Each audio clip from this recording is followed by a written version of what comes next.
राधे राधे, हर हर महादेव। आपको मेरी आंखों से लग रहा होगा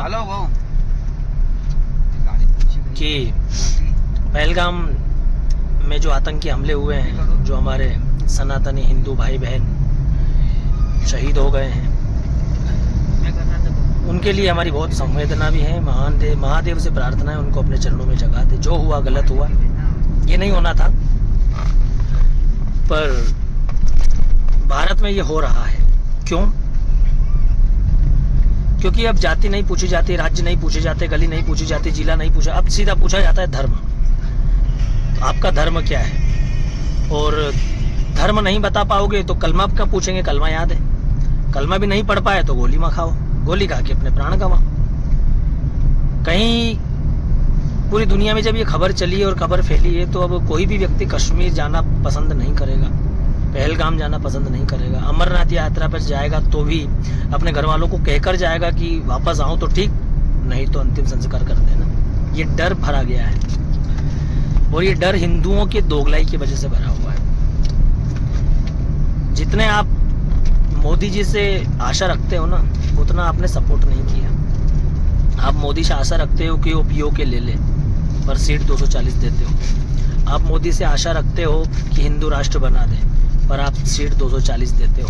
आप मोदी से आशा रखते हो कि मोदी भारत को विश्व गुरु बना दे, आगे ले जाएं, पर सीट 240 देते हो। जो मोदी 10 साल में भारत को कहां से कहां लेकर गए, उन्हीं मोदी की टांग खींचने वाले 70% हिंदू हैं, साथ में नहीं है। दूसरा, वो कांग्रेस का कोई दामाद है, नाम तो मुझे पता नहीं है क्या नाम है, पर उसका मैंने कल भाषण सुना, तो मुस्लिमों का पक्षधर होकर के बात कर रहा था, और उसके वाणी से और उसके शब्दों से जो बयां हो रहा था, वो समझ में आ रहा था कि इसका दर्द कहाँ है। उसी कांग्रेस सरकार ने 70 साल भारत में राज किया, कुछ नहीं किया, और उसी कांग्रेसियों के पीछे कई चमचे आज भी घूम रहे हैं, और वो चमचे बनकर हमेशा उनकी सेवा करते रहे, तलवे चाटते रहेंगे। दोगले हिंदुओं से भी निवेदन है कि कलमा पढ़ लो, मस्जिद में जाके सीख लो, काम आएगा। टोपी ले लो, अपनी बहन बेटियों के लिए बुरके खरीद लो, काम आएंगे। क्योंकि कलमा पूछकर मारा जाएगा। अगर कलमा पढ़ लिए तो बच जाओगे। तो दोगले हिंदुओं से निवेदन है, कलमा सीख जाओ, काम आएगा। और कलमा सीखने के बाद अपनी बहन बेटियों के लिए बुरके खरीद लो, टोपी खरीद लो, काम आएगा। जब हिंदुओं की संख्या कम हो जाएगी भारत में, तो धर्म परिवर्तन करना पड़ेगा। फिर आप कहाँ जाओगे और हम कहाँ जाएंगे? इसलिए हमको धर्म परिवर्तन करना पड़ेगा, इसलिए कलमा सीख लो। और जितने भी कथावाचक है, उन कथावाचकों से भी मेरा हाथ जोड़ के निवेदन है, चरणों में प्रणाम है, कि ये सनातनियों को हिंदुत्व की बात करना बंद कर दो, इनको जगाना बंद कर दो। ये नहीं जागेंगे, ये अपने घर में दुबक कर बैठने वाले हिंदू हैं, दोगले हिंदू हैं, कभी नहीं जाग पाएंगे। और कथावाचकों से भी निवेदन है कि अपनी कथा करो, भगवान का नाम लो, और अपने जीवन उसके चरणों में बिताओ। सभी के चरणों में प्रणाम है। मैं एडवाइजरी नहीं दे रहा हूँ, केवल प्रार्थना कर रहा हूँ सभी से चरणों में रह करके। क्योंकि सनातनी जो जितने भी अपने आप को दिखाते हैं ना दोगले, ये ऐसे लोग हैं, जो दोगले हिंदू जो माथे पर टीका लगा करके पीठ पीछे छुरा घुपते हैं, ये ऐसे हैं कि रात भर जो चिपकाली मच्छर खाती है, वो दिन में किसी महापुरुष के पीछे जाकर छुप जाती है। हिंदुओं में बस यही सबसे बड़ी प्रॉब्लम है।